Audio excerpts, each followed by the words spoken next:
I am Joshua, I'm 28, and on my wedding day, not a single family member showed up. Not even my dad, who promised to stand by my side. Before I tell you about the 417 missed calls I woke up to on a billionaire's yacht, let me know where you're watching from in the comments. I want you to picture the Mediterranean Sea just as the sun begins to crest over the horizon. It was a Tuesday morning in late July. The air coming through the open sliding glass doors of our cabin smelled of sea salt, expensive espresso, and absolute, pristine freedom.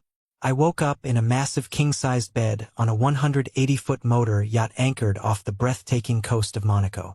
The sheets were woven from crisp Egyptian cotton. The floors were cool, polished marble, and my beautiful new wife, Elena, was still sound asleep next to me. Her breathing was steady, her face completely relaxed. It was the kind of morning that felt entirely detached from reality. A slice of paradise that I never, in my wildest dreams, thought I would ever experience. I stretched, enjoying the quiet hum of the yacht's engines deep below deck, and reached over to the mahogany nightstand. I just wanted to check the time. I picked up my phone, tapped the screen, and for a terrifying second, I thought the device had completely short-circuited. The screen was frozen. It wouldn't swipe. It wouldn't unlock. It just glowed with a solid, impenetrable wall of notifications. I had to force restart the phone just to get it to register my touch. When the home screen finally loaded, my heart instantly hammered violently against my ribs. 417 missed calls and text messages. My stomach dropped into a bottomless pit. When you see a number like that, your brain immediately goes to the darkest possible place. You don't get 417 notifications overnight unless the world is ending. I thought there had been a horrific car pileup. I thought someone's house had burned to the ground. I thought I was about to read about a tragedy so profound it would shatter my life. My hands actually trembled as I opened my Messages app. But then, my eyes finally focused on the names flashing frantically across the illuminated screen. My dad, my mom, my older brother Carter, Aunt Clara, Cousin Sarah, Uncle Thomas. The panic in my chest instantly evaporated, replaced by a wave of absolute, freezing clarity. The exact same people who couldn't be bothered to send a single, solitary congratulations text on the day I got married, the day I stood in front of an altar looking at 35 empty chairs, were suddenly blowing up my phone like my house was on fire. I sat up on the edge of the bed, planting my bare feet on the cold marble floor, and started reading. My dad had left 23 missed calls and 11 sprawling text messages. The first one, sent at 2:14 a.m. his time, read, "Joshua, whose yacht is that?" The second one, sent 10 minutes later, read, "Call me back right now. What is going on?" The third was almost comical in its desperation. "I didn't know you were doing this well. Why didn't you tell us? We are family." My mom had left 18 calls. Her text messages were a frantic, breathless stream of consciousness. "Oh my God, Joshua. Is that Monaco? Are you okay? Whose boat is that? Did you win the lottery? Please call your mother. We need to celebrate when you're back." Celebrate. She wanted to celebrate. I stared at that specific word until the letters blurred. The woman who had explicitly and calculatingly chosen to attend a country club baby shower over watching her youngest son say his wedding vows now wanted to throw a party because she saw a picture of a luxury boat on the internet. Then came Carter. 7 missed calls. His texts were short, demanding, and dripping with his usual arrogance. "Wait, what?" Followed by, "Is your art actually selling now?" And finally, "We need to talk. Call me." I didn't laugh. I didn't cry. I didn't feel the urge to scream. I just sat there in the quiet luxury of that multimillion-dollar cabin, feeling a strange, profound sense of vindication wash over me. I scrolled through the endless stream of fake apologies and sudden, intense interest in my well-being, and I realized something fundamental. They didn't miss me. They missed the money they thought I suddenly had. To understand the sheer, breathtaking hypocrisy of those text messages, to understand why I simply turned my phone on silent, tossed it into the nightstand drawer, and walked out to the balcony without replying to a single one of them, I have to take you back. I have to take you back 6 months before my wedding. Back to the exact moment I realized that in the Pharaoh family, loyalty wasn't something you earned by blood or love. It was something you bought. And my brother Carter always made sure he had the deepest pockets in the room. It was Thanksgiving dinner, 6 months before the wedding. The sky over Connecticut was a bleak, slate gray, and the air was biting cold. Elena and I had driven 2 hours to my parents' house in our beat-up, 10-year-old Honda Civic. The heater only worked on one side, and the transmission slipped when you pushed it past 60, but it got us there. I had spent the entire morning baking a cherry pie from scratch, carefully weaving the lattice crust, while Elena picked out a nice, reasonably priced bottle of red wine that we could barely afford on our strict budget. We were sitting in my parents' living room, making polite, strained conversation with my father, when we heard it. The aggressive, unmistakable roar of a high-performance engine tearing up the quiet suburban driveway. I looked out the bay window. Pulling up to the curb was a brand-new, jet-black Porsche 911. The paint gleamed like wet glass. My brother Carter and his wife Chloe stepped out of the vehicle like they were descending onto a Hollywood red carpet. Carter is the golden child of our family. He's 3 years older than me, stands 2 inches taller, and possesses a smile that belongs on a luxury real estate billboard. He has a profound, almost terrifying ability to take credit for other people's hard work and charm his way out of any consequence. Chloe, his wife, comes from serious generational wealth. Her father owns a massive commercial real estate empire in Fairfield County. Just a month prior, her father had handed Carter a massive promotion, a vice president title and a salary that made my parents' eyes water with pride. Carter didn't earn that corner office. He married it. But in my family, marrying into wealth was considered the ultimate spectacular achievement. They walked through the front door, and the entire gravity of the house instantly shifted to accommodate them. My mother, Diane, practically sprinted down the hallway to take Chloe's coat, fawning over the designer label and complimenting the cut of the fabric. My father, Richard, a man who had spent his entire adult life working a mid-level bank job, constantly complaining about his own stagnant salary, clapped Carter on the shoulder with a level of enthusiastic reverence he usually reserved for professional athletes. At the dinner table, the dynamic was suffocating. Carter deliberately tossed his Porsche keys onto the center of the dining table, making sure the gold and black crest caught the light from the chandelier perfectly. He dominated the entire conversation, bragging loudly about his new exclusive golf club membership, the aggressive expansion of his stock portfolio, and the massive college fund he was already setting up for his unborn baby. He spoke in numbers, dropping figures that were meant to establish unquestionable dominance. Then, when there was a brief lull in his monologue, my dad turned his attention to me. He leaned over his plate of carved turkey, narrowing his eyes in a way that always made me feel like I was 12 years old and in trouble. "So, Joshua," my dad said, his voice dripping with that familiar, heavy condescension, "when are you getting a real job?" The table went dead, uncomfortably silent. The clinking of silverware stopped. Elena shifted tensely next to me, her hand immediately dropping under the table to find my knee. I took a slow breath, keeping my voice perfectly level. "I have a job, Dad. I'm a painter.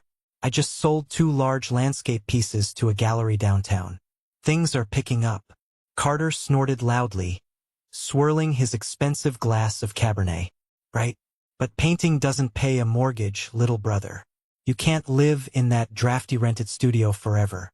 Eventually, you have to cut your hair, put on a tie, and join the real world. You can't feed a family with a paintbrush." "At least he has someone," Chloe chimed in from across the table. She offered me a smile so utterly full of patronizing pity that it made my stomach physically churn. "It's sweet that you guys are making it work on so little. It builds character, right?" I clenched my jaw so hard my teeth ached. A vein throbbed against my temple. I looked directly at my parents, waiting for them to say something, waiting for them to defend me, to remind Carter that success isn't exclusively measured by the emblem on your steering wheel or the size of your quarterly bonus. But my mother was busy pouring more wine into Chloe's glass, totally ignoring the insult, and my father just nodded in solemn agreement with my brother. I realized then, with absolute clarity, that I was invisible in that room. I wasn't their son. I was just the disappointing, eccentric younger brother who served as a convenient contrast to Carter's purchased greatness. I squeezed Elena's hand back under the table. We had each other. At that moment, I told myself that would have to be enough. Despite the absolute disaster of that Thanksgiving dinner, December brought the single happiest moment of my entire life. I asked Elena to marry me. There was no grand public spectacle. No flash mob, no hidden photographers, no massive diamond ring that cost a year's salary. I proposed on the paint-splattered floor of our cramped studio apartment in New Haven. It was late at night, the radiator was clanking loudly in the corner, and a heavy snow was falling outside the massive industrial windows. The room smelled strongly of turpentine, linseed oil, and old coffee. I had spent 3 weeks carving a ring out of a piece of reclaimed walnut wood, sanding it down until it was as smooth as glass. When I got down on one knee and asked her, her eyes instantly filled with tears. She pulled me down to the floor, laughing and crying all at once, kissing my face over and over. It was perfect. It was raw, and it was intensely real. We didn't want a massive, showy wedding. We couldn't afford one anyway, but even if we had the money, we didn't want the circus. We decided on a small, intimate garden ceremony in a historic coastal town about an hour away, set for June 14th. Just 40 guests, close family, a few good friends, and a retired local judge to make it official. The next morning, I called my parents to tell them the news. My mom answered the phone first. "Mom, Elena and I are engaged. We're getting married on June 14th. I told her, unable to keep the massive smile out of my voice. "Oh, that's nice, Joshua," she replied. Her tone was flat. Then, without missing a beat, she asked, "How much is this going to cost? You know your father and I can't foot the bill for a big party right now. Carter and Chloe are looking at houses, and we promised to help them with some interior design costs." That was her first reaction. Not, "Are you happy?" Not, "Tell me about the proposal." Just the financial bottom line, immediately followed by prioritizing my wealthy brother. I swallowed the lump of disappointment in my throat. "We're paying for it ourselves, Mom. It's going to be very small. Can I talk to Dad?" When my father got on the line, I felt that familiar, desperate, pathetic childhood urge to make him proud of me. "Dad," I said, my voice actually shaking a little bit, "I'm getting married." There was a long pause on the line, the kind of silence that makes you acutely aware of your own heartbeat.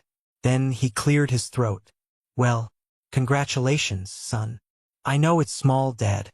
I know it's not a country club blowout. But it would mean everything in the world to me if you stood up there with me. I don't have a huge bridal party. I just want you. I want you to be my best man." I held my breath. For all his flaws, for all the times he overlooked me, for all the times he let Carter belittle me, he was still my dad. I wanted him there. I needed to know that, on the most important day of my life, he would have my back. "Of course, Joshua," he said, and for a fleeting second, his voice sounded genuinely warm, thick with actual emotion. "I wouldn't miss it for the world. I'll be your best man. I promise you, son. I'll be standing right by your side." I hung up the phone feeling like I was walking on air.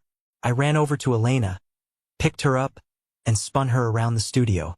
I actually believed him. I let my guard down completely and allowed myself to believe that when it truly mattered, when the chips were finally down, my family would show up for me. I was so incredibly naive. The illusion of my family's support shattered into a million jagged pieces exactly 3 weeks before the wedding. I was standing in the middle of the studio, wearing a pair of paint-stained overalls, aggressively priming a massive canvas with white gesso. My phone rang from the table across the room. I wiped my hands on a rag and picked it up. The caller ID said, "Aunt Clara." Clara is my mother's older sister, and she is the undisputed, reigning gossip kingpin of the entire Farrow family. If someone gets a parking ticket, Clara knows the badge number of the officer before the ink is dry. She usually only called me to fish for information she could weaponize later. "Joshua, sweetie, how are you?" she chirped, her voice far too loud through the speaker. "How are the wedding preparations coming along?" "Good, Aunt Clara. Everything's pretty much set. We're just finalizing the flower arrangements." She launched into a long, rambling, breathless story about a neighbor's messy divorce. She spared no details, vividly describing a brutal custody battle over a golden retriever and a timeshare in Florida. I wedged the phone between my shoulder and my ear, making polite humming noises while I went back to working the heavy gesso into the weave of the canvas. Then she dropped the bomb.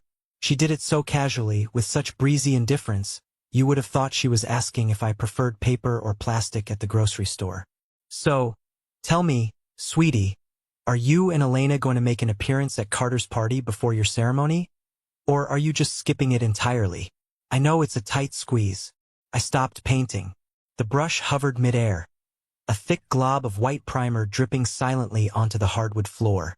"What party?" I asked, my voice suddenly very quiet. "Carter and Chloe's baby shower, honey. Don't tell me you forgot. It's going to be absolutely massive." Chloe's dad rented out the entire main ballroom at the Grandview Country Club. "They have an ice sculpture, Joshua." "An ice sculpture for a baby?" A freezing cold sweat broke out on the back of my neck. My chest tightened so fast I couldn't catch my breath. "When is it, Aunt Clara?" "June 14th. It starts right at noon." June 14th. My wedding day. I set the paintbrush down on the tray. My hands were physically shaking. "Aunt Clara, my wedding is at 3 o'clock on June 14th. The garden venue is over an hour and a half away from the Grandview Country Club. Nobody can go to both. It's geographically impossible."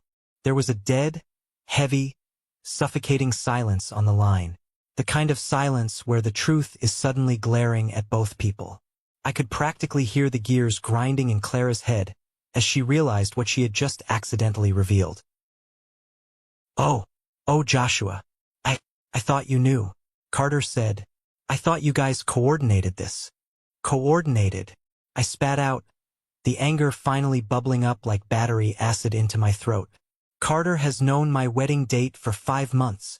He received our Save the Date magnet in January. It's been on his refrigerator." Clara stammered, mumbled a panicked, incoherent excuse about leaving something burning on the stove, and hung up the phone. I stood there in the middle of my quiet studio, staring at the blank, white canvas. He knew. My brother absolutely knew. He had deliberately, maliciously booked his extravagant baby shower on the exact same day, at the exact same time, forcing the entire extended family to make a choice. And he knew exactly who they would choose. An hour later, the door to my studio didn't just open. It was practically kicked off its hinges. My best friend David stormed in. David is a heavy-duty diesel mechanic, built like a brick wall, with grease permanently embedded in his knuckles. He has hated my brother Carter with a burning passion since we were teenagers. He marched straight over to me, his face red with fury, and shoved his grease-smudged smartphone directly into my face. "Tell me you've seen this. Tell me you know what that psychopath is doing." I took the phone. The screen displayed a long series of screenshots from the extended family group chat, a chat I had apparently been quietly removed from 3 months prior. David's mother was distantly related to my mom, which meant David still had backdoor access to the digital family drama. I scrolled through the messages. With every single line I read, the floor seemed to drop further and further out from under me. Carter hadn't just accidentally double-booked the date. He hadn't just been careless. He had orchestrated a surgical, highly calculated campaign to isolate me and ruin my wedding. There was a direct message from Carter to my mom. "Mom, if you guys go to Joshua's little garden party instead of Chloe's shower, her parents are going to be incredibly insulted. You know they're paying for the country club. You know Chloe is hormonal. Do you really want to risk damaging our relationship with her family over a wedding that probably won't last anyway?" There was a message to my Aunt Clara and Uncle Thomas. "Hey guys, just a heads up, Chloe's dad is going to have some of his heavy-hitting corporate buddies at the shower. Might be a good networking opportunity for Thomas if he's still looking for that promotion. Don't waste the day standing in the dirt at Josh's thing. And then I saw the worst one. A direct message aimed squarely at my father. Dad, be smart about this. Chloe's father is looking over his estate planning and the investments he holds with your bank branch. If you embarrass Chloe on her big day by ditching the shower to go be Joshua's best man, it's going to cause a massive rift. You don't want to mess with my potential inheritance, and you definitely don't want to mess with your own retirement accounts. Joshua will get over it. He's used to things not going his way. Carter was literally threatening my father's future financial security. He was weaponizing his wealthy in-laws, dangling my father's retirement, his career standing, and the promise of future money like a carrot on a stick. I handed the phone back to David. My jaw was set so hard my teeth felt like they were going to crack. "They're not coming, man," David said quietly, his voice losing its usual rough, loud edge. He looked at me with deep, profound pity. "He bought them off. Every single one of them. It's a hostile takeover of your wedding." "I haven't heard from my dad yet," I said stubbornly, my voice completely devoid of emotion. "He promised he'd be my best man. He looked me in the eye and gave me his word." David just sighed, wiping a hand across his face. "Joshua, don't do this to yourself. Look at the texts. He's got them terrified." But I had to know. I had to let them make the choice themselves. I wasn't going to call them crying. I wasn't going to beg for their presence. And I wasn't going to yell. I was just going to wait and see who actually valued me as a human being, over a plate of free country club appetizers and the vague promise of proximity to wealth. The first official defection came from my own mother. She called me exactly 2 days after my agonizing conversation with Aunt Clara. When I answered, her voice was painfully bright, artificially sweet, and pitched an octave too high. The exact tone she always uses when she knows she's doing something terrible, but desperately wants to manipulate you into making it easy for her. "Joshua, honey, how are you doing?" "I'm fine, Mom. What's up?" I asked, staring blankly at the wall of my studio. "Listen," she sighed, a heavy, deeply dramatic sound meant to convey how stressed she was. "We have a bit of a sticky scheduling conflict. It turns out Carter and Chloe's baby shower is on the 14th. Chloe's mother booked the country club, and you know how high-strung she gets. The deposit is non-refundable." "I know, Mom. It's the same day as my wedding. The wedding you've known about for 5 months. Right?" "Exactly," she said, her pace quickening, rushing past my point. "And since it's Carter's first baby, it's the first grandchild of the family, Joshua. It's a huge, historic milestone. We really, really need to be there to support them. I was thinking, maybe you and Elena could just postpone your ceremony? Just push it back a few weeks? August is lovely for a garden wedding." I gripped the edge of the paint-splattered kitchen counter. My knuckles turned stark white. "Postpone my wedding? You want me to cancel my wedding, tell my vendors, tell Elena's family to change their flights, so you can go to a baby shower?" "Oh, don't be so dramatic, Joshua," she snapped, her fake sweetness instantly evaporating. "It's just a small garden thing anyway. It's not like you're losing tens of thousands of dollars in luxury venue deposits. Carter and Chloe have a lot of important people coming from her dad's firm. We have to keep up appearances. Important people. That was the magic phrase. That was the terrifying truth spoken aloud. What she really meant was, Chloe's parents pay for our country club access. Chloe's parents let us use their sprawling timeshare in Aspen. Carter pays for the expensive lease on your father's SUV. You, Joshua, give us nothing but handmade wooden gifts and pride. You have no financial leverage. Therefore, you do not matter." "I'm not changing my date, Mom," I said, my voice dropping to an eerily calm, icy register. "I am getting married on the 14th. You can either come to your son's wedding, or you can go eat miniature sandwiches at the golf course to impress a bunch of real estate developers.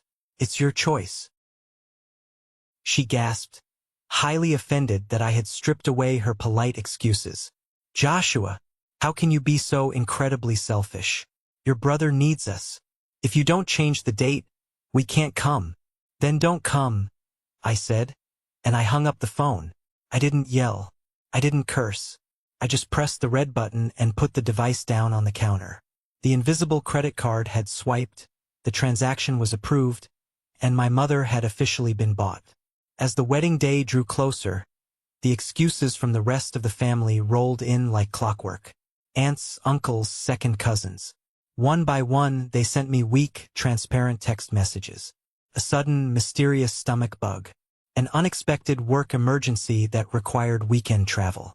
A pre-planned vacation to Florida they had magically forgotten about until that exact moment. Out of the 30 extended family members I had excitedly invited, 28 had dropped out within 2 weeks. The only ones left on my side of the guest list were my dad, who remained terrifyingly, agonizingly silent, and my cousin Sarah. Sarah and I were close growing up. We were the two outcasts at family reunions, always surviving the agonizing political arguments by hiding in the basement and playing old video games. When I sent the final, desperate head count message to the remaining guests, Sarah texted me back almost immediately. I wouldn't miss it for the world, Josh. I bought a new dress and I'll be there early to help you set up the chairs. Love you. Felt like a massive victory. Felt like a lifeline. At least one person from my bloodline was choosing me. I proudly wrote her name at the top of the final seating chart. But 3 days before the wedding, my phone buzzed. It was a long text from Sarah. Josh, I am so incredibly sorry. My transmission just blew on the highway. My car is totally dead. The mechanic says it's going to cost $3,000 to fix, and I don't have the money for a rental car to get to Mystic. I'm going to have to miss the wedding. I'm literally crying right now sitting on the side of the road. I'm so sorry. Please forgive me. I felt a pang of genuine, deep sympathy. I knew she worked a low-paying retail job. I almost texted her back offering to pay for an Uber, even though Elena and I couldn't really afford a 2-hour ride. But 10 minutes later, David walked into the studio. He didn't say a word. He looked furious. He just opened his laptop, slammed it down on my work table, and pulled up Chloe's public Instagram page. There was a photo posted exactly 5 minutes ago. It was a picture of Chloe, her rich sorority sisters, and my cousin Sarah. They were standing in a high-end designer boutique in downtown Hartford, holding crystal champagne flutes and laughing. The caption read, "Dress shopping for the big shower with the best girls. So glad Sarah could make it. #Baby Whitfield, #spoiled. Sarah's car wasn't broken. She wasn't stranded on the highway crying over a blown transmission. She was sipping expensive champagne on Chloe's dime, happily buying a designer dress for the party that was specifically designed to destroy my wedding. Chloe had likely offered to pay for her outfit to secure her attendance. I stared at the glowing screen of the laptop, a hollow, bitter laugh escaping my chest. It was an absolute masterclass in betrayal. I didn't confront her. I didn't send an angry, explosive text message calling her a liar. I just walked over to my physical guest list tacked to the corkboard, took a thick red Sharpie, and drew a slow, dark, permanent line straight through Sarah's name. June 14th. Wedding morning. I woke up at 6 a.m. The weather was mocking me with its perfection. Through the window, I could see a crisp, clear, brilliant blue sky with a gentle, warm breeze rustling the trees. I should have been a bundle of nerves. I should have been excited, full of adrenaline, pacing the floor trying to remember my vows. Instead, my stomach was tied in thick, agonizing knots. Felt more like the morning of a funeral than a wedding day. I was standing in the bathroom, staring blankly at the mirror as I dragged a razor across my jaw, when my phone vibrated loudly against the porcelain sink. It was exactly 7 a.m. The caller ID simply read, "Dad." I stared at his name for a long time. My dad had ignored all of my text messages for a week. He hadn't confirmed if he was still coming. He hadn't asked what time he needed to be at the venue. I knew exactly what this call was. I could feel the betrayal radiating from the device. But I picked it up anyway, holding onto a microscopic shred of hope. "Joshua," he said. His voice was thin, weak, shaky. It was the undeniable voice of a coward who knows he's doing something utterly unforgivable. Dad. Son, I don't know how to say this. He cleared his throat loudly, stalling, buying time. Your mother is really, really upset. She feels like the family is being torn apart by all this drama. And Carter made a very good point. This is his first baby. It's a big deal for the family legacy. And the country club is so far from your venue. The traffic on I-95 is going to be a nightmare. He trailed off into pathetic silence, waiting for me to give him an out, waiting for me to absolve him, waiting for me to say, "It's okay, Dad. I understand. You have to go. Say it, Dad," I demanded, my voice harder and colder than it had ever been in my entire life. Be a man and say the words out loud. I can't make it to the wedding, Joshua. I'm sorry. I have to go to the shower with your mother. It's just politics, son. You know how Carter's in-laws are. They take offense to everything. I'll make it up to you, I promise. We'll take you and Elena out to a nice steak dinner next week to celebrate. A nice dinner. A piece of meat in exchange for abandoning his youngest son at the altar. I looked at my own reflection in the bathroom mirror. My face was pale, drawn, but my eyes were locked in, burning with a new kind of intensity. I realized I wasn't just sad anymore. The sadness was entirely gone. It had burned away completely, leaving behind a cold, sharp, diamond-hard clarity. You promised me, I said evenly, not raising my voice a single decibel. You looked me in the eye and you gave me your word you would be my best man. Joshua, please, be reasonable, he pleaded, his voice cracking. It's not a huge, real wedding anyway. It's just a small gathering in a garden. Don't make this harder than it has to be. This is my only wedding day, Dad. There won't be another one. I gripped the edge of the sink. I want you to remember this conversation. I want you to remember that when you had to choose between standing by your own son or kissing the ring of your other son's rich father-in-law to protect your portfolio, you chose the money. Do not call me again. Have a great time at the country club. I hung up the phone. I didn't wait to hear his pathetic excuses. I went to his contact, pressed block caller, washed the shaving cream off my face, and put on my suit. The venue we had chosen was a small, beautifully maintained community garden tucked behind a historic stone library in Mystic, Connecticut. The grass was impossibly green, almost glowing in the afternoon sun, and the air smelled heavily of blooming hydrangeas and salt water from the nearby coast. We had rented 42 white wooden folding chairs. They were set up perfectly in 6 neat rows on either side of a makeshift aisle. The aisle led up to an archway I had spent 3 weekends building myself out of salvaged driftwood and fresh eucalyptus branches. I arrived an hour early. I stood at the front of the aisle, looking back at the seating arrangement. 42 chairs, waiting for people who were never going to come. By 2:45 p.m., our tiny handful of true friends started to arrive. David was the first one there, wearing a sharp navy suit that stretched tight across his broad shoulders. He walked straight up to me, pulled me into a bone-crushing hug, and told me I looked like $1,000,000. Then came Dylan, a quiet guy I went to art school with, holding hands with his girlfriend. Then, 2 of Elena's closest co-workers from the bakery where she managed the front counter. And then, surprisingly, Harold arrived. Harold was our landlord, an eccentric, intensely quiet, 65-year-old man who lived in the dusty apartment above our studio. He usually wore worn-out, elbow-patched cardigans, drank cheap black coffee from a chipped mug, and occasionally drifted downstairs to look at my paintings. He would offer cryptic, brilliant advice like, "Push the shadow deeper in the corner," or "The light on that cheekbone is lying to you." I had dropped an invitation in his mailbox entirely out of politeness, never actually expecting him to show up. But there he was, walking into the garden wearing a flawlessly tailored vintage 3-piece gray suit that looked like it belonged on a movie star from the 1960s. He had a silk pocket square and polished leather shoes. By 3 p.m., the string music started playing softly from a portable speaker David had set up near the archway. I looked out at the crowd. 7 people. 7 people sat huddled together in the front 2 rows on the bride's side. Behind them, stretching out in a painful, visceral, agonizing visual representation of my family's betrayal, were 35 completely empty chairs. The afternoon wind moved softly through the garden, rustling the leaves of the oak trees, blowing across the stark, glaring white wood of the vacant seats. It was the quietest, most deafening silence I have ever experienced in my life.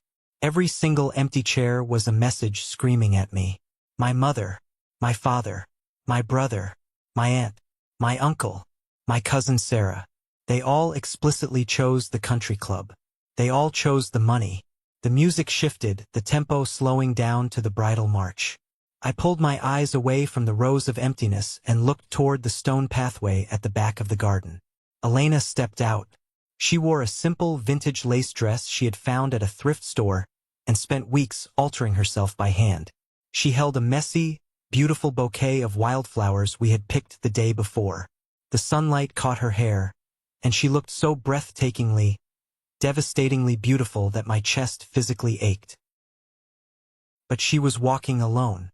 Her own father had passed away when she was in high school, and she was supposed to walk down the aisle toward me, where my father was supposed to be proudly standing by my side. Instead, we were 2 people entirely alone in the world, surrounded by a sea of empty white wood. Elena took her first tentative step down the aisle. Her smile was incredibly brave, radiating love, but I could clearly see the slight, nervous tremble in her hands as she gripped her bouquet. She kept her eyes locked entirely on me, desperately trying to ignore the glaring, humiliating void of the family side of the seating arrangement. I stood rigidly at the altar, my hands clutched tightly in front of me, fighting the overwhelming, suffocating urge to break down and cry. Then, something completely unexpected happened. Something that still brings tears to my eyes to this day. From the front row, Harold stood up. He didn't whisper a word to David or the others. He just stepped smoothly out of his row, buttoned his vintage suit jacket, and walked with slow, deliberate, incredibly dignified steps toward the back of the garden. He stopped right beside Elena. I watched, totally stunned, as this quiet, unassuming landlord offered his arm to my bride. Elena stopped. She looked up at him, her eyes wide with shock and confusion. Harold smiled. A gentle, profound, fiercely protective fatherly smile that I had never seen from him before. He patted her trembling hand, gently tucked it into the crook of his arm, and together, they began walking down the aisle. When they reached the front, Harold didn't let go and go back to his seat. He turned to me, his expression shifting into something deeply serious and respectful. "Your father should be here," Harold said, his voice low and firm, carrying only far enough for Elena, the judge, and me to hear. "But since he isn't man enough to do it, someone who actually sees your value should be." He took a step back, moved to my right side, and formally took the position of the best man. He stood exactly where my father had promised to stand. A heavy, agonizing emotional weight broke wide open inside my chest. I looked over at David, who was fiercely wiping a tear from his eye while giving me a sharp, affirming nod. I looked at Elena, who was openly weeping tears of profound gratitude. And I realized in that exact, crystal-clear moment that family is absolutely not defined by blood. Blood just makes you biologically related. Loyalty, respect, and choosing to show up when it counts the most. That is what makes you family. The judge cleared his throat, gave Harold a respectful nod, and the ceremony began. We said our vows. We exchanged the wooden rings I had painstakingly made. We promised to choose each other, to protect each other, every single day, no matter what the world threw at us. And when the judge finally pronounced us husband and wife, those 7 beautiful people sitting in the front row stood up and cheered so loudly, so fiercely, that it filled the entire garden. For 12 glorious minutes, those 35 empty chairs didn't matter at all. After the ceremony concluded, we didn't have a massive reception hall booked with crystal chandeliers. We didn't have a 5-tier fondant cake or a professional DJ with a light show. We simply moved to the stone patio area of the garden, ordered a dozen gourmet pizzas from a famous local spot down the street, and drank cold beer out of a massive plastic cooler David had hauled in from his truck. It was incredibly intimate. It was full of genuine, raucous laughter. Harold sat at a table with David, talking quietly about classic cars, while Elena and I danced barefoot on the soft grass to a playlist running off a phone connected to a Bluetooth speaker. But as the sun began to set, casting long, mournful shadows across the lawn, I sat down at one of the empty tables just to catch my breath. The adrenaline and pure joy of the ceremony were slowly fading, and the brutal reality of the day was creeping back into my mind. I pulled my phone out of my suit pocket. I knew I shouldn't look. It's like pressing on a deep bruise just to see if it still hurts. But I opened the Instagram app anyway. The very first thing that popped up on my feed was a post from Chloe. It was a massive carousel of 10 professionally edited, high-resolution photos. The Grandview Country Club looked like a movie set. There were massive towers of pink and blue balloons arching over the entrance, a towering champagne pyramid, a private string quartet playing in the corner. And there, proudly displayed in the third photo, was my family.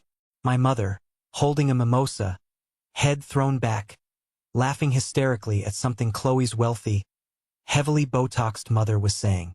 My father, wearing his best tailored suit, standing proudly next to Carter, looking incredibly thrilled as he held up a tiny, ridiculously expensive designer baby shoe for the camera. Cousin Sarah, miraculously recovered from her blown transmission, posing with a massive piece of cake and a gift bag. The caption read, "Surrounded by the people who matter most. Family is absolutely everything. #blessed #baby shower." I stared at the glowing screen until my eyes burned. Not a single one of them had sent me a text message. Not a quick thinking of you. Not a pathetic sorry we couldn't make it. They had completely, thoroughly erased me from their minds the absolute second the champagne started flowing and the networking began. I swiped to the next photo. I zoomed in on the background. Chloe's father was standing in the far corner, looking incredibly stressed, talking aggressively on his phone. His face was red. I noticed it briefly, wondering if he was dealing with his lawyer about a bad real estate deal, but I quickly swiped away. It didn't matter to me. They were in their wealthy, superficial world, and I was banished to mine. I felt a warm hand rest firmly on my shoulder. It was Harold. He was holding his phone in his other hand, looking down at me with an expression I couldn't quite read. It wasn't pity. It looked more like intense calculation. "Don't let them ruin today, Joshua," Harold said quietly, his voice cutting through the distant sound of music. "I'm trying not to, Harold. It's just hard to accept that this is what they chose. They look so happy." Harold looked out over the rows of empty chairs, then down at his phone screen. I noticed he had a text thread open, filled with long, detailed paragraphs of text sent to a contact simply named Victor. "Sometimes," Harold said, his voice taking on a sharp, authoritative, incredibly powerful edge that did not match the cardigan-wearing landlord I knew. "People need to be shown exactly what they threw away. And sometimes, Joshua, the universe has a very, very funny way of balancing the scales." He tapped send on his phone, slipped it into his suit pocket, and gave my shoulder a firm, reassuring squeeze. "Go dance with your beautiful wife. Your life is just beginning." I didn't know it then, sitting in the twilight of my pizza reception. I didn't know that Harold wasn't just sending a casual text to a friend. I didn't know that the quiet, unassuming old man who lived upstairs had just set off a massive, unstoppable chain of events that was going to completely obliterate my family's social standing, destroy my brother's inflated ego, and turn my entire world upside down in exactly 14 days. 2 weeks passed. For 14 days, my phone remained completely silent. Not a single member of my family reached out to see how the wedding went, or to apologize for their absence. It was as if Elena and I had simply ceased to exist the moment they walked into that country club. We went back to our rented studio, I went back to painting, and Elena went back to the bakery. We survived on the quiet comfort of each other. Then, on a rainy Tuesday afternoon, Harold came downstairs and knocked on our door. He wasn't wearing his vintage suit anymore. He was back in his worn-out cardigan, holding his chipped coffee mug. "Joshua, Elena," he said, his voice unusually formal. "I need you both to come upstairs to my apartment. There is something we need to discuss." I looked at Elena. She shrugged, wiping flour off her apron. We followed Harold up the narrow, creaking wooden staircase to the second floor. I had never been inside Harold's apartment before. When he unlocked the door and pushed it open, I completely stopped in my tracks. It wasn't just an apartment. It was a museum. The walls were lined floor to ceiling with custom bookshelves, packed with heavy art history volumes, auction catalogs, and biographies. But what caught my eye were the framed photographs lining the hallway. There was Harold, 30 years younger, standing next to Andy Warhol. There was Harold shaking hands with Jean-Michel Basquiat. There was Harold, in a sharp tuxedo, cutting the ribbon at a massive gallery opening in Manhattan. "Sit down," Harold said, pointing to a leather sofa in the center of the room. He walked over to a heavy oak desk and picked up a thick, manila envelope. He brought it over and set it on the coffee table right in front of me. "For 22 years, Harold began, taking a slow sip of his black coffee, "I was the senior director of the Brenton Gallery in Chelsea, New York. I represented some of the most successful contemporary artists in the world. I retired a decade ago to this quiet little building because I was tired of the noise. But I never stopped watching the market. And I never stopped looking for raw, genuine talent." I stared at him, my brain struggling to process the information. Our quiet, eccentric landlord who fixed our leaky sink was a titan of the New York art world. "6 months ago, when you started working on that large landscape series, I took a few photographs of your canvases while you were out," Harold confessed, completely unapologetic. "I sent them to an old friend of mine. His name is Victor Ashland." My jaw practically hit the floor. Anyone who has ever picked up a paintbrush knows who Victor Ashland is. He is a billionaire private collector. Having Victor Ashland buy your work doesn't just put money in your pocket. It instantly legitimizes your entire career. It is the ultimate seal of approval. Victor doesn't just like your work, Joshua. He thinks you are the most exciting realist painter he has seen in 20 years. Harold reached down and opened the manila envelope. He pulled out a thick stack of legal documents, bound with a black clip, and slid them across the table. "This is an exclusive representation contract with Caldwell Gallery in Manhattan, backed directly by Victor Ashland's private funding. They want to commission 12 original pieces from you over the next 18 months. I reached out with a trembling hand and turned the first page. My eyes scanned the heavy legal jargon, searching for the bottom line. And then I saw it. Total contract value, $450,000. $450,000. I dropped the paper. I literally could not hold it. Elena let out a sharp gasp, covering her mouth with both hands. That wasn't just a salary. That was life-changing, generational money. It was more money than my father had made in his last 5 years at the bank combined. It was more than the promotion Carter loved to brag about. "Harold, I don't know what to say," I stammered, my vision actually blurring with tears. "Why didn't you tell me?" "Because," Harold said softly, leaning forward, "I wanted to see who you were when you had absolutely nothing. I watched your family strip away your dignity leading up to your wedding. I watched your father break his promise to you over money. I watched you stand at that altar with nothing but your integrity and the woman who loves you. You passed the test, Joshua. Now it's time to collect your reward." The very next morning, my phone rang. It was an unknown international number. When I answered, a deep, incredibly smooth voice spoke on the other end. "Joshua, this is Victor Ashland." I stood up so fast I knocked my chair over. "Mr. Ashland, it is an absolute honor to speak with you." "The honor is mine, son," Victor replied warmly. "Harold has told me everything about you. He also told me about your wedding day. I understand you and your beautiful bride didn't exactly get the celebration you deserved. Your family made a very poor investment choice." "You could say that, sir."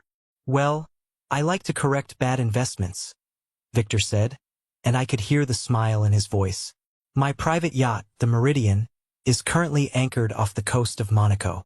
I have a full staff on board, but I won't be using it for the next 2 weeks. I want you and Elena to pack your bags. My assistant has already booked you 2 first-class tickets to Nice. Consider it a signing bonus. Go enjoy your honeymoon. I couldn't even form the words to politely decline. It was an offer from another universe. 3 days later, Elena and I were sitting in massive leather seats at 30,000 feet, sipping champagne, flying away from the miserable, petty drama of my family. When we landed in France, a private driver picked us up and took us directly to the marina. The Meridian wasn't just a boat. It was a floating palace. 180 feet of gleaming white fiberglass and dark teak wood. We had a private chef, a massive suite with panoramic views of the Mediterranean, and a level of peace I had never experienced in my entire life. For the first few days, we didn't look at our phones. We didn't talk about Carter or Chloe or my father. We just swam in the crystal-clear water, ate incredible food, and sat on the deck under the stars, completely overwhelmed by the radical turn our lives had taken. But as we sat on the upper deck on our 4th evening, watching the sun dip below the horizon and paint the sky in brilliant shades of orange and purple, a specific thought crept into my mind. I thought about the 35 empty chairs. I thought about the photo Chloe posted of my family laughing at the country club, acting like I didn't exist. I realized I didn't want to hide my joy. I didn't want to keep this a secret. I pulled my phone out of my pocket. I opened the camera. I told Elena to stand near the glass railing, the sprawling, illuminated coastline of Monaco directly behind her. She was wearing a beautiful white silk dress I had bought for her at a boutique in Nice. I stepped into the frame next to her, wrapping my arm around her waist. On the glass table right in front of us, perfectly in focus, was a bottle of vintage champagne and the thick, glossy Caldwell Gallery contract with my name printed boldly on the front page. I snapped the photo. It was perfect. The lighting, the background, the undeniable, overwhelming proof of our success. I opened Instagram. I hadn't posted anything in months. I uploaded the picture and typed a very simple, very deliberate caption. Honeymooning in Monaco, celebrating my new $450,000 gallery representation. Massive thanks to the people who actually showed up for us when it counted. The best is yet to come. I didn't tag my parents. I didn't tag Carter. I just hit publish, set my phone on the table, and poured another glass of champagne. It was 9 p.m. in Monaco.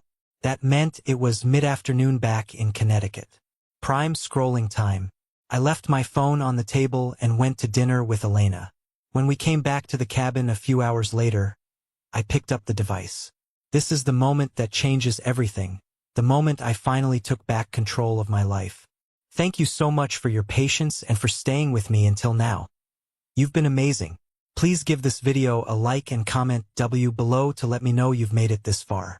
Not only does this help more people find this story, but it also lets me know that my experiences truly mean something to someone. Your support is my greatest motivation to keep sharing the rest of this journey. As I mentioned at the very beginning of this story, my phone screen was completely frozen. 417 missed calls and text messages. The notification feed was a desperate, panicked blur of my family's names. My dad, my mom, Carter, Sarah. The people who treated me like dirt on their shoes were suddenly treating me like royalty, simply because I posted a number with a $sign in front of it and a geolocator in Europe. I sat on the edge of the massive king-sized bed, the cool Mediterranean breeze blowing through the open doors, and I finally decided to read the messages. They were pathetic.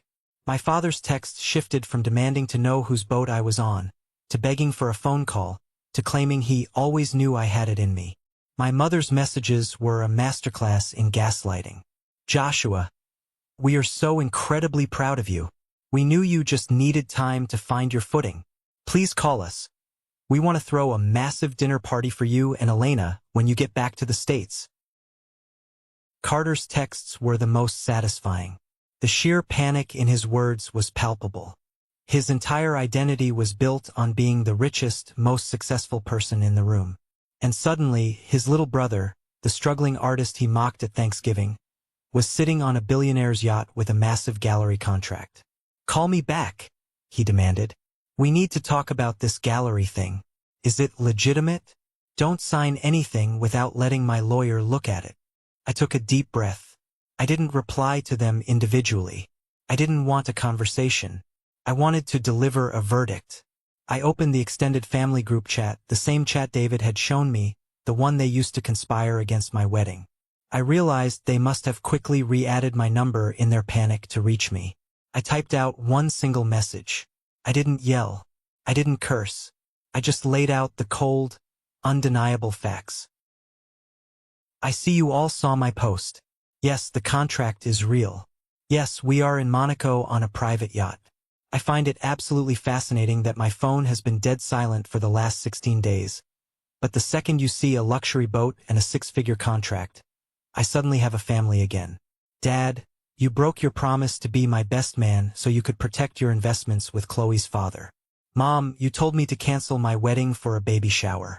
Carter, you threatened the entire family to boycott the best day of my life just to feed your own ego. You all made your choice on June 14th. You chose money over me. So please respect my choice now. Do not call me. Do not text me. Do not pretend you are proud of me. You are not my family anymore. Enjoy the country club." I hit send. I watched the little delivered indicator pop up under the text block. Then I went to the settings, removed myself from the group chat, and blocked every single one of their numbers. The silence that followed was the most peaceful, liberating feeling I have ever experienced. I had finally cut the anchor and I was free. When we returned to New York, the real work began. I had 18 months to deliver 12 massive paintings for my solo exhibition at Caldwell Gallery. I poured every ounce of my soul, my pain, and my newfound freedom into those canvases. I called the exhibition The Seventh Chair. The opening night was in early November. Caldwell Gallery is located in the heart of Chelsea, and when Elena and I pulled up in a town car provided by the gallery, there was a line out the door. Collectors, art critics, and wealthy buyers were crammed into the space, holding expensive wine, staring at my work. But there was one painting that commanded the entire room. It was the centerpiece of the exhibition, hanging on a massive white wall entirely by itself. I titled it simply, June 14th. It was a hyper-realistic, massive oil painting of the garden venue in Mystic. The lighting was beautiful, bathed in golden afternoon sun. But the focus of the piece was the seating. I painted the 42 white folding chairs. In the front row, I painted the backs of 7 people. Elena, David, Harold, and our friends. And stretching out behind them were 35 perfectly rendered, devastatingly empty white chairs. I painted every shadow, every blade of grass beneath them. You could practically feel the cold wind blowing through the vacant space. It was a monument to my family's betrayal, immortalized on canvas for the entire world to see. A prominent art critic from the New York Times stood in front of the painting for 20 minutes. The next morning, the Sunday edition of the Times ran a massive feature on the exhibition. The headline read, "The Deafening Silence of Empty Chairs, Joshua Delaney's Masterpiece of Familial Betrayal." The article detailed the exact story behind the painting. It talked about the brothers' baby shower at a country club. It talked about the father who refused to be the best man. It didn't use their full names, but in the affluent circles of Connecticut where my family desperately tried to fit in, everyone knew exactly who the article was about. Aunt Clara, before I completely cut her off, had frantically emailed David, complaining that Carter and Chloe were being laughed out of their country club. People were whispering behind their backs. The golden boy had been exposed as a petty, jealous tyrant, and my parents were revealed as shallow social climbers who abandoned their own son. The painting sold that night to a private collector in London for $120,000. They say karma is a mirror, but I think it's more like a wrecking ball. It takes its time swinging back, but when it hits, it destroys the entire foundation. About 4 months after the gallery opening, the Connecticut real estate market took a brutal, unexpected downturn. I heard the news from David, who still kept an ear to the ground in our hometown. Chloe's father's commercial real estate firm, the massive empire that funded my family's arrogance, was heavily over-leveraged. He had bet millions on 3 massive strip mall developments that completely stalled due to zoning issues and dried-up funding. In late February, the firm officially filed for Chapter 11 bankruptcy. The fallout was instant and catastrophic. Carter, whose high-paying vice president job was entirely dependent on his father-in-law's company, was laid off immediately. The massive salary was gone. The corporate credit cards were shut down. 2 weeks later, David sent me a photo he took while driving past Carter's sprawling house. The driveway was empty.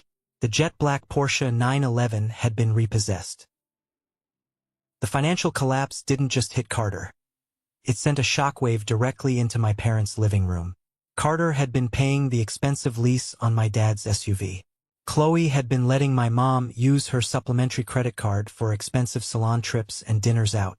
The anticipated inheritance, the entire reason my father abandoned me at the altar, had vanished into thin air, swallowed by corporate lawyers and bankruptcy courts. The people who worshipped money suddenly found themselves entirely broke. I was standing in my new studio, washing brushes in the sink, when I heard my phone ring. It was a local Connecticut number I didn't recognize. I answered it cautiously. "Hello, Joshua. Please don't hang up." It was my dad. His voice wasn't just weak this time. It was completely broken. It sounded like he had aged 20 years in 6 months. He must have borrowed a friend's phone to bypass my block. "What do you want, Dad?" I asked, my voice flat, devoid of any anger or warmth. "Son, things are really bad here," he said, his breath hitching. "Carter lost his job. Chloe's dad lost everything. They're talking about foreclosing on Carter's house. And your mother and I, we're struggling. I took a pay cut at the bank, and without Carter helping us out with the car payments, we might lose our house too." He paused, waiting for me to step in, waiting for the newly wealthy, successful son to play the hero. "I heard," I said simply. "Joshua, I saw the article in the Times. I know you got that massive contract. I know you have the money. Please, son. We are your family. We are desperate. We just need a loan to keep our heads above water. Just until Carter finds a new position." I turned off the water in the sink. The silence in my studio was heavy, but it wasn't the agonizing silence of the empty chairs at my wedding. It was the peaceful silence of a man who finally holds all the cards. "Dad," I said, my voice incredibly steady. "6 months ago, I begged you to stand next to me on the most important day of my life. I begged you to be my best man. And you told me you couldn't, because you needed to protect your investments with Chloe's dad. You told me it was just politics. I was wrong, Joshua. I was so wrong. I'm sorry," he cried into the phone. "I know you are," I replied. "But I'm going to tell you the exact same thing you told me that morning. Don't make this harder than it has to be. I am not your backup plan, Dad. I am your son, and you treated me like I was completely optional. You chose your team. Now you have to play for them. Joshua, please." "Goodbye, Dad." I hung up the phone. I didn't feel a surge of evil joy. I didn't feel a thrill of revenge. I just felt a profound, heavy sense of closure. The scales were balanced. An hour later, the same unknown number called back. I knew exactly who it was. I answered it, putting the phone on speaker and setting it on the table. "You selfish, arrogant little prick," Carter's voice spat through the speaker, trembling with absolute, unhinged rage. "Hello, Carter. How's the Porsche?" I asked casually. "Shut your mouth," he screamed. "You think you're so incredible now, don't you? Sitting in your fancy studio with your millionaire friends while your own parents are about to lose their house? You have the money to fix this, Joshua. You owe us." "I don't owe you a single dime," I said, leaning over the table. "You spent my entire life treating me like a failure. You deliberately booked your ridiculous country club party on my wedding day just to prove you could control the family. You threatened Dad's retirement so he wouldn't show up for me. You built your entire life on someone else's money, Carter, and now that it's gone, you have absolutely nothing to show for it. "You got lucky," Carter yelled, his voice cracking, the polished, arrogant facade totally disintegrating. "That's all it was. Some old landlord felt sorry for you. You're still the same pathetic loser painting in a basement. You didn't earn any of this." I listened to him scream, his jealousy completely consuming him. He couldn't handle the fact that my success was built on my own talent, while his success was built on a fragile house of cards that had just violently collapsed. "I earned my life, Carter," I said quietly. "You bought yours and then you lost the receipt. Don't ever call this number again." I hung up, blocked the new number, and walked out of the studio. 6 months later. It was a beautiful Sunday morning in early May. I was standing on the back porch of a massive, beautiful 4-bedroom house in Westport, Connecticut. The property sat on 2 acres of land, bordered by heavy oak trees and a winding creek. The bottom floor was a sprawling, custom-built art studio with massive skylights. I bought the house in cash. No mortgage, no help from anyone. Just the money I earned from my own 2 hands and a paintbrush. Elena was out in the backyard, wearing a sun hat, planting rows of fresh lavender in the garden. She looked up at me and smiled, wiping dirt from her forehead. We were happy. We were truly, deeply happy. I heard a car pull into the long gravel driveway. I walked around to the front of the house. It was Harold driving his old, beat-up Volvo. He stepped out of the car holding a bottle of expensive red wine, smiling warmly. He came over every Sunday for dinner. He wasn't just my landlord anymore. He was the closest thing I had to a real father. But right behind Harold's car, another vehicle slowly pulled into the driveway. It was a battered, 10-year-old sedan. The driver's side door opened, and my father stepped out. He didn't look angry. He didn't look demanding. He looked incredibly small, wearing an old flannel shirt, his shoulders slumped in defeat. He walked slowly up the driveway, stopping a few feet from the porch. I stood there, my hands in my pockets, waiting. "I didn't come to ask for money, Joshua," he said, his voice quiet, almost a whisper. "Carter and Chloe moved into a small apartment in Stamford. Your mother and we downsized. We sold the house. We're renting a small place in town." I just nodded, absorbing the information. He reached into the front seat of his car and pulled out a small, dusty cardboard box. He walked up the steps and set it gently on the porch railing. "I was packing up the attic," he said, looking down at his worn-out shoes. "I found these, your old art awards from high school, the ribbons, the certificates. I put them in a box years ago and forgot about them." He finally looked up at me, and I saw genuine tears pooling in his eyes. Not tears of manipulation, but tears of profound, agonizing regret. "I sat in a country club eating tiny sandwiches while my son got married to empty chairs," he whispered, his voice cracking. "I traded my son for a seat at a table that doesn't even exist anymore. I will carry that shame for the rest of my life. I don't expect you to forgive me. I just wanted to bring you your awards. You earned them." He turned around and started walking slowly back to his car. I watched him go.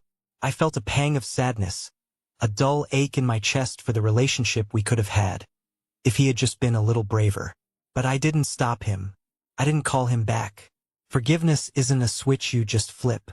It's a bridge, and right now, the bridge between us was completely burned. I picked up the dusty box of my old awards, turned around, and walked back into the bright, warm sunlight of my own home, where my real family was waiting for me. Thank you for sticking around and listening to my story. I know it was a long journey, but I hope this resonated with you in some way. Have you ever found yourself in a similar situation, where you had to walk away from toxic family members to protect your own peace? Let me know down below. And for those of you who made it to the very end of this video, you belong to a special group. I want you to comment the letter W down below. W stands for winner. That is our secret code. It lets me know that you are part of the 1% club, the amazing people who stayed with me until the very last second. Please hit that like button, and make sure you follow the channel so we can stay connected. I have so many more stories to share with you all. Until next time, Stay strong, know your worth, and never let anyone treat you like an option.